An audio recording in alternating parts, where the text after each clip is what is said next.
Introducing Jonathan AK-47 Kunneman!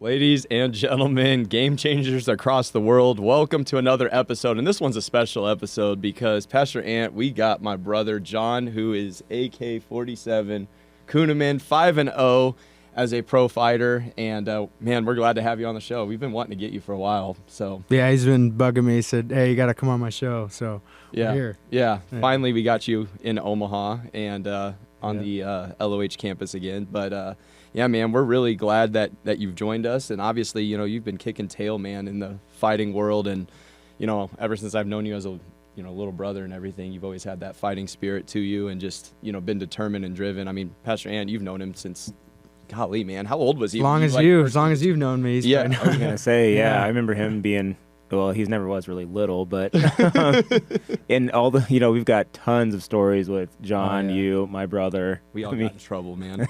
Yeah, the four of us. It was bad. The story we were all playing like dodgeball upstairs. Oh, yeah, there was a church meeting that Dad was having with the leaders of the church, and I think, like, we were all upstairs just roughhousing. Might have been Brandon. I think that was probably Brandon. It was probably Brandon, but Yeah, I remember, you're trying to get out of it. I remember Pastor I was running. We used to have the Jack and Jill bathroom, and I ran across and got hit in the nose when someone popped out, and my nose was like, remember we had to interrupt the whole meeting? Yeah, I remember these days, man. Yeah. Church memories. We put holes in walls, things like that, man. We really did. Lots we were of like stories, that. yeah. Stories, Yeah, yeah. So, Pastor Ant, let's get into this, okay? So Jon is 5-0 as a fighter, right? And I remember like all the times like you were fighting over in Alaska and everything. Like I'd be staying up late, like church nights and everything, and like watching it. But okay, dude, this man just won in 18 seconds. Like 18 seconds. So let's talk about this. Well, we got to back this up because what people need to know is that most of his fights don't last more than a round. Yeah.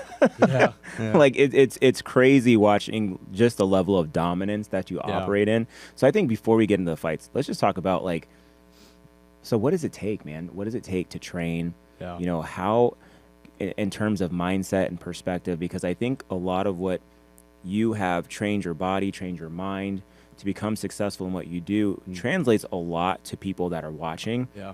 Just in life. You know, we talk about our faith a lot, but in general in life, you have to have a certain mindset and attitude and perspective about yourself and your identity to be able to walk in a place where you can just say, I'm the baddest dude out here. So, man, share a little bit about that. I think I've always had this kind of drive to chase hard things, like things that are like, don't give you instant gratification. Like, you know, if you want like something that gives you instant gratification, you go get a burger or something. Like I've always hated the idea of like instant, like worthless luxury. And I've loved like to like work towards something that's going to like, in a way, like I kind of have to suffer to get through the grind to get to the result. And I feel like fighting does that more than anything else that I've done in my life. And I feel like I love the idea of like, you got a name across from you, it's 12 weeks out from the fight, and he's training to like hurt you.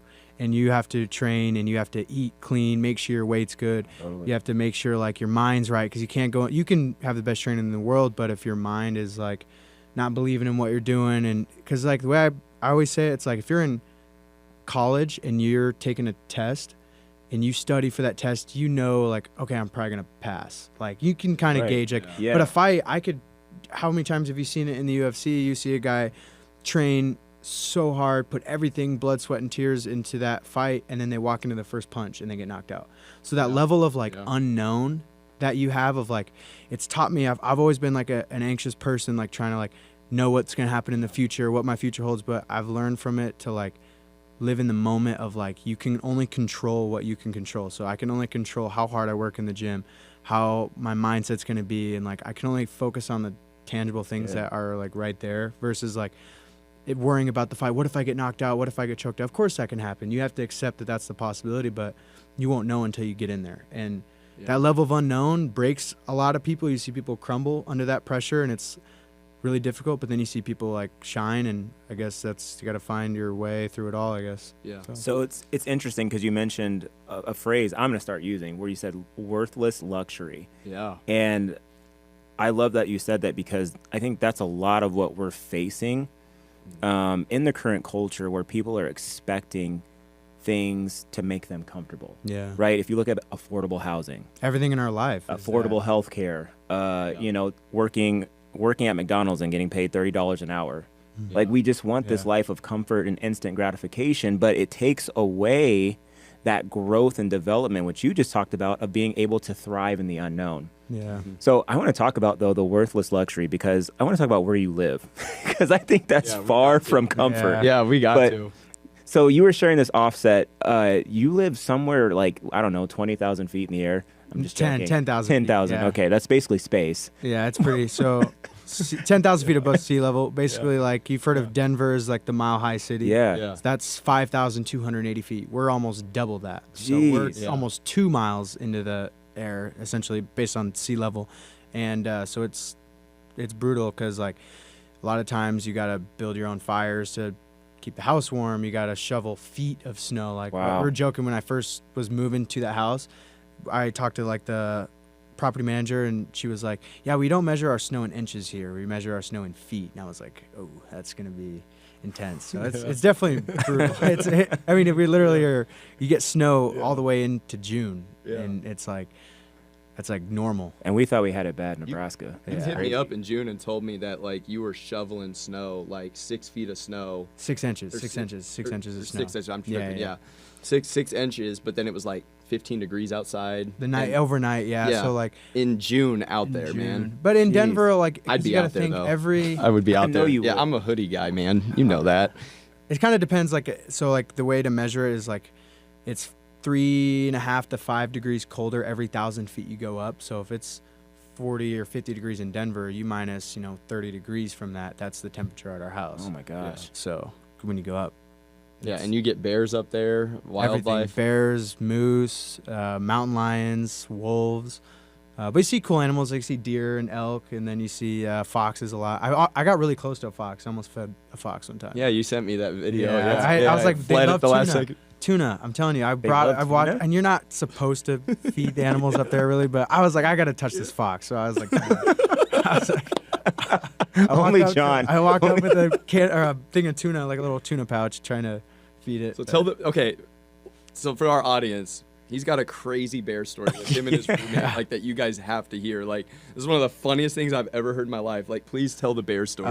So I was saying to them is like, so we live on a mountain, and so a lot of the time like we're higher up than the storm, because like if you think of like a mountain, we're up here and then the valley's like down below. So like a lot of times like our house is higher than the clouds. They call it a cloud inversion. Yeah. So like you're above the clouds, but a lot of the time you're like equal to the clouds is where like the storm's at. So like instead of the lightning and thunder being above you, it's like in front of you because we're on the side of a mountain. Jeez. And with that said, it was storming like crazy. Like there was like a crazy thunder, crazy lightning, hail, and winds are just out of this world. And this bear is trying to get into our house because he's like terrified. And I actually kind of felt bad because you could tell he was so startled and just like scared of what was going on. Because the whole bad for a bear. Felt bad for a bear. It was a small little black bear. Black bears in Colorado you'll find are like mean. They're not like grizzly bears. Grizzly bears are like horrible. Stay away from those. But black bear, you don't feel as bad for them, but it's trying to get into our house. And my roommate's like,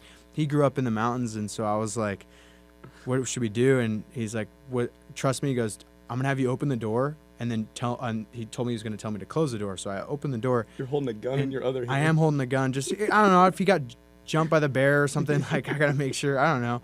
So I opened the bear, and I'm not kidding. He run like a running drop kick with like both feet, kicks the bear like away from the door, and the bear freaks out and like gets startled and runs away. That's not advised, by the way.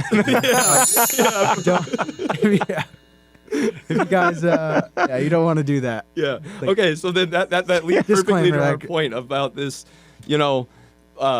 living in luxury and all these easy things that people get handed nowadays. But like ever since I've known you, man, like you've been this guy that like just puts yourself in. We say it on this show, and I mean we've talked about it, but like people have got to learn to be comfortable in uncomfortable situations, and we say it all the time. Yes. So many people in this world like complain about, oh, well, America's this, America's that. Well, I'm like, leave the country, at that point. I mean, because we are so much better than like so many places in the world. I mean, you've traveled the world too and seen some crazy things. Like, even talk about that. But like, your resiliency. I mean, you face type 1 diabetes, and you've never let that control you. You're climbing mountains. You've peaked all these mountains in Colorado and in other places as well. Is it 58 mountains in Colorado? Yeah, so the tallest mountains in Colorado they're called 14ers, which is short for 14,000 feet. Yeah. So the tallest mountain in the United States is 20, and that's in Alaska. And then there's literally like no mountains between 15 and 19,000 feet. So the next tallest, behind the tallest mountain in Alaska, is the ones in Colorado, and they're 14,000 feet. So I've climbed all 58 of them. So then talk about that resiliency, because I mean I remember when you were lifting weights, man, like you thought you were going to go down the football road because there was colleges that were looking into that, and then you finally were just like, I enjoy lifting weights. Then lifting weights turned into self-defense, and then self-defense turned into I want to fight and be a fighter, and then you got into mountain climbing. And I mean I remember watching you, man, at 16, 17 years old, like squatting 700 pounds like it was nothing, man. And like not like it was nothing. That was I know, but you made it easy. Let's be honest, And so, it's like, and then deadlifting. I mean, what was your max again on a deadlift? 800 with wraps, like with straps. Dude, I had a 550 deadlift, which is really good, and this man's throwing up 800. That's crazy. Yeah, I mean, it's insane. So like, I've watched where you face something that most people in this world never think of having to face. Yeah. And every day you are having to manage your health, manage the mental health even of that. And I've watched you defeat that. I've watched you go against that and say, hey, like, this is not what's going to define me.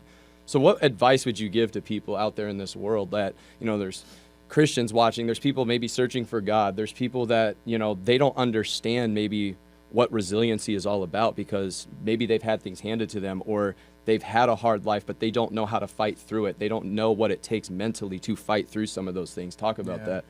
I'd say the biggest thing is like I was saying earlier is control what you can control. Is That's like, good. You see, I feel like I said myself, like I'm a person that will like try to worry about like I'm kind of a control freak as far as like I'll try to like make sure I'm on top of everything that happens, and like you just can't live that way. You have to like if you have a goal or you have like something whatever you're trying to achieve, whether it's a mindset, whether it's a goal by whether you're physically or whatever in your life that you like want, you have to know that you can't worry about how the outcome's going to turn out because you have to focus on what's in front of you. And I feel like we all can live that way. Is like you get up every day on time, you eat a good breakfast, you go to work, and you control like the things that are each day. You don't worry about tomorrow, you don't worry about next week, you don't worry about like what's going to happen 5 years from now. You worry about like literally what is right now. And I think it's really simple advice, but that's how I've been trying to like live, is trying to like not worry about things that I don't have control. That's what God does. He controls like I feel like all the things that you can't control. So if you focus on what's right in front of you, everything else will work itself out. Well, that just reminds me of two Bible verses that we've talked about before, Proverbs 20 and 24, and then Proverbs 37, or Psalms 37, which talks about, the Lord orders your steps. And we focus so much just as Christians and really just in general on, like Jon was saying, just the end result of a thing. Yeah. And we completely ignore the importance of giving 100% in the process. So wherever you're at right now, whatever job you're in, wherever you're at physically, wherever you're at with a particular diagnosis that you believe you're walking through for healing, start now, one day at a time. Use all of the faith that you have, use all of the resources available, start taking steps, one, to change your mindset, which we talk about renewing your mind, read the word, but also like Jon was saying, some of those practical things where you shift your focus. A lot of people talk about wanting to do this and that, and Pastor Matt, we've talked about this before in other shows about, New Year's resolutions and how few people actually set goals. Guys, there's a practicality to your walk with the Lord, and it starts with one, just being organized and setting goals every single day. What's the goal that you're going to focus on accomplishing today? So many times we look at the big picture and you can get discouraged because you think, oh, this is so far away or I can't possibly do it. But if you focus on that moment in time, like Jon was saying, that changes your mindset each and every day until you reach that attained goal. And enjoying the process. Like I could sit here and like diabetes is not fun. Type 1 diabetes it sucks. Like I've calculated based on how many years I've been a diabetic, I've probably taken 70,000 insulin shots in my life. And it's like I could easily sit there and be like, oh, I've taken 70,000 shots. This sucks. But then it's like at the same time, I can look at it in a positive way and be like, but I'm happy to be here. I'm happy I get to wake up and train and be a professional athlete and like live a life that I get fulfillment out of. And I feel like a lot of people, like, even if they're on the right path, like I don't know if you guys know Georges St. Pierre is one of the best, one of the greatest fighters. best UFC fighters of all time, top 5 ever. And he said, looking back at his career, they asked him what he could do different after he retired. He said, I would have enjoyed the process of what I was doing instead of being anxious about the fight, instead of being anxious about, oh, am I going to get hurt? Am I going to lose my fight? Am I going to like enjoy the process too? And I feel like a lot of people, like, how many days yesterday, do you remember what you did yesterday? Do you remember what you did yesterday? It's like every day becomes a blur. And I feel like if you live in the present, you'll have, your days will be better. You're not just going to try to get through the workday or get through the day if you're enjoying, even if it's not fun. Like the Army's slogan is embrace the suck. Like it's like sometimes like, you have to like you have to like, that's very true. Be able to endure things that aren't fun, or like there's certain things in fighting I hate. Like sometimes I hate wrestling practice because it's so tiring and you're exhausted, or like you just got to get through it and you got to enjoy the fact that you're able to do that in the first place. Instead of saying I have to, I get to. So it's that thankfulness in the middle. I think that's honestly what, and I know you and I, Jon, were talking about this off air, but like, I mean, Jesus had to have that mindset, when he went to the cross, that like, hey, this is for humanity. He put his own like desires are in his, head, he was kind of like, okay, God, let this cup pass from me, Father, let this cup pass from me. But then he said, not my will, your will be done. And then even the apostles had the same thing in Acts. Like, you look at Paul and everything he went through too, like, shipwrecked and imprisoned and like stoned and everything. Like, and then all the apostles were going through, just tremendous amounts of persecution, but yet they had like a resiliency and I think, and a discipline, and like they embraced the suck. I mean, how can you go through torture and then like get put in prison and then like sing praises to God, like while you're in pain? You know what I mean? And I think it's like so many people like could use that mindset. And it's like, you're one of the most disciplined people I've ever met, So it's like, talk about that even from a spiritual aspect. Like, there's a lot of people out there, like, especially what we've seen in our country, and you're very outspoken about our country too. There's a lot of things that, you've posted about that, like, you really do not like, and how they're going after our children. They're, really trying to take a lot of people's rights away. And then you were outspoken against the whole, like, COVID scamdemic and a lot of that stuff too. So, touch on whatever you feel like when it comes to that from a spiritual aspect, and even this country.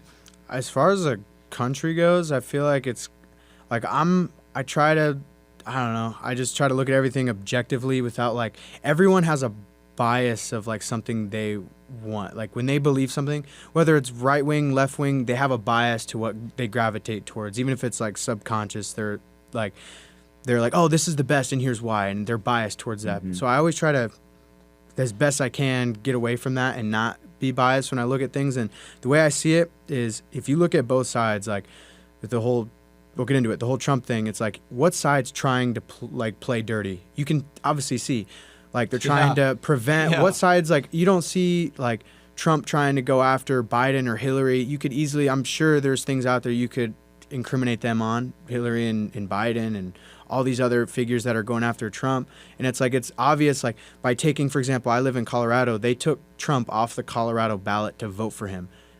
That almost tells me immediately, like, okay, I should consider voting for him, because it's like, why would they try to remove someone if it's a free country? What are they afraid of? That's what I'm trying to say. What are they afraid of? Like, why? You can see what side's playing dirty, and what's crossing the line, and like what side is like pushed the other side to almost like, we got to make change. The other side is just like letting society fall down. I mean, we have like Denver. I've seen Denver go down the toilet in the last like 2 years, as far as like, there's homeless people everywhere, like gas prices went way up, like, it's like, and I'm seeing it firsthand, and it's like, beef jerky, like, even beef jerky. I took a picture of beef jerky at the gas station one time. It was $40 for a huge bag. What? At a gas station in Colorado. I'm like, there's no way. I'm not kidding. I literally saw it. I mean, it was a big bag, and it wasn't Jack Link's. It was kind of a better bag, but still, $40 for like a pound of meat is like, unless you're getting a T-bone steak, is not. I was gonna say, you need that's a tomahawk. That's a tomahawk. Yeah. But for some beef, and it's like little things like that, and it's like, I look at my insulin prices. I pay a lot of money for my life-saving daily medication, and I'm like, I see the prices when Trump was in and when Biden's in. I see, like, we never talked about World War when Trump was in, but now we have more world conflicts overseas than we've ever had in the last 20 years. Wow. And it's like, I just kind of, I look at it through a lens that like doesn't benefit me, and I try to see like, okay, how is the status of our country right now? That's smart. How is what side looks like they're trying to be evil and play dirty? Like, you don't see, like I said, you don't see Trump trying to incriminate Hillary or Biden, or like, there's no 34 counts of fraud on any of these other candidates. Let's just so call of course it they're going to put it on Trump. And she has and blood like, in her hands with Benghazi, but yet, we want to ignore that, or we want to or ignore the emails, and there's just so and it's the thing, it's like, I'm not I'm not in the political scene, so I'm not saying I know everything, but I'm just saying, like, you can look at it from an objective standpoint of like what side is like right. I always try to base, if I'm biased to anything, it's morals, like and Trump's not perfect. Trump's done a lot of things his whole life that might not look morally right to everybody, but what he does do is he does stand up for the greater good for our country and for everybody that's in our country through a moral standpoint. God, so even though he's not perfect, but like in the Bible, you could list every person in the Bible that did something wrong. Like Jesus is the only one that and never committed sin. used people And so that it's like yeah, so like 100%. everyone in the Bible like made mistakes their whole life, and now you look at like Trump. Like I for a long time was not the biggest Trump fan. I kind of looked at him as like he's kind of not my favorite, but then I looked at it, I'm like like there's a moral standard that we have to have in our country, and I feel like there is no one better. And I'm not trying to be all political, but it's like that's the moral standard that, to me, that's the number one candidate. Why for is that. he the guy that always gets the hate? There's something behind it. Well, it's 'cause like, it's- pull the curtain That's back, because you it's know? not political. It's spiritual. Yeah. Like John was just saying, it's good versus evil, and we need to be objective about how we're viewing it. We can dress it up all we want. We can call it abortion, or we can call it alternative healthcare, but it's murder. Right, so you have to just start taking a step back and looking at it for what it really And is. with kids, like you don't see. I'm sorry, like you don't see Republican candidates or people that work for Republican political figures like getting in trouble for pedophilia. You don't see that. Right. Why is it Biden that's sniffing kids and saying, "Oh, you look sexy," or what? I mean, just call it what it Hillary is. Clinton's. I don't know. He was involved in Hillary Clinton's campaign in 2016. Anthony Weiner literally was sexting a underage girl. Yeah. Where went did to that prison. story go? Where did that story go? If that was Trump, that would have been the biggest story since we landed Come on the on, moon. If that was Trump, he would be in life in prison right now. I think Anthony Weiner got.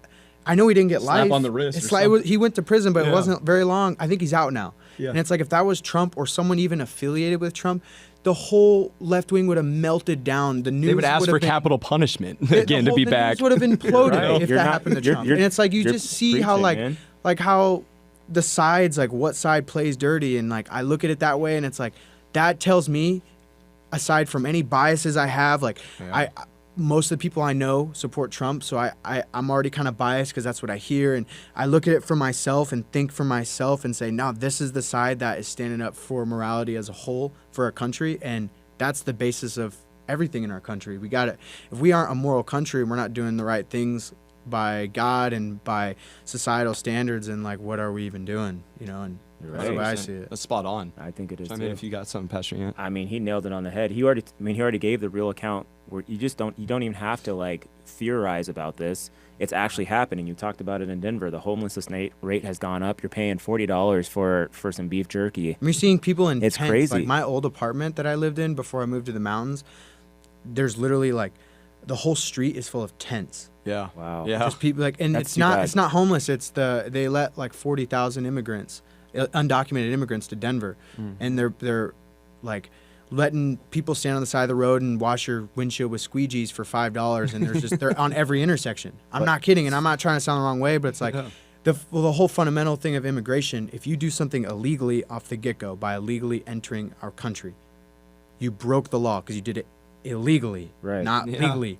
So how are in any world are you allowed to be here if the first thing you did when you came in the country was Wow. illegal? I mean, And we're still allowing Come on. thousands and thousands and thousands of people just walking over our country, not even from Mexico, not even from Latin America, from all over the world. And we're like, where are these people coming from?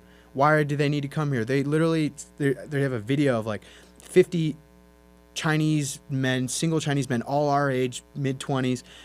Like, why are they here? Why do they need to come here? They're well-dressed. They don't look like any sort of refugee or anything like that. And we're sitting here, we'll put all this money to foreign countries. We'll send billions of dollars to Ukraine, billions of dollars here, there, and yet we can't even keep our own veterans off the streets. Yeah. And that's Speaking what I see. truth. It's like, Dude. where have you, the difference from now and 2016, like, it's mind-blowing just to see the differences in, like, our country. And that, to me, shows, like, what we got going on right now, even if you don't look at it from a spiritual side.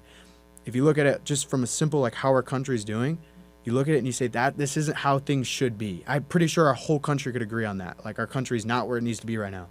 We need change. Why are we voting in the same guy? Why is it even an option? Yeah. So, John, that was so good. And just in this last, like, we have just a little under 2 minutes here, just about a minute and a half. But talk about, your sponsors and how you rely on sponsors in your fight path, and how can people support you in your journey? Yeah, fighting takes a lot of resources to make happen, especially at my level. I'm hoping to get signed to the UFC, which is like considered, it's the NFL for fighting. And until you get to that point, you're not making a ton of money, and you have to, within your fights, and you have to rely on, you got to have a nutritionist, coaching, you have to have physical therapy. You got to make sure your body's on point to perform at its absolute best. So there's a lot of resources that go into fighting. So if you'd like to help out and you'd like to sponsor me, my Venmo is Jonathan-Kunneman.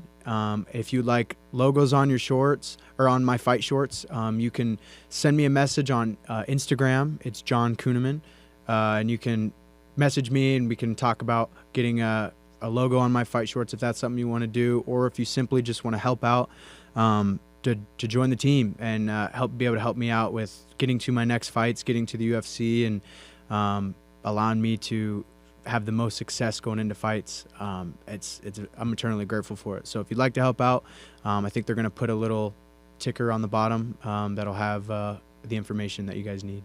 Yeah, and I feel led. This is something Pastor Ant and I also have talked about. Game Changers, we're going to donate to you. I think we would also love to have that GC on your shorts, not going to lie. So, yeah, you got it on right now. Right. So, yeah, so we're going to do something personally from Game Changers and support you. You're on our show and everything, and you're my brother. So, obviously, that's something we want to do and, be able to help you out. So, guys, links are in the description. We're going to have links to ways you can support him. You also probably saw lower thirds dropping on your screen as well, so you can always rewind this broadcast, find those there, and take a picture of the lower thirds, the QR codes, whatever you want to use to support him. Please support him, and he's looking for sponsors. So, this is a great opportunity to get behind his vision. And, listen, we're the body of Christ. We're all one body. So we got to support each other in our visions and the things that we're doing. So just asking you guys to get behind him on his journey. But until then, guys, we're excited for next week. We have another episode with him.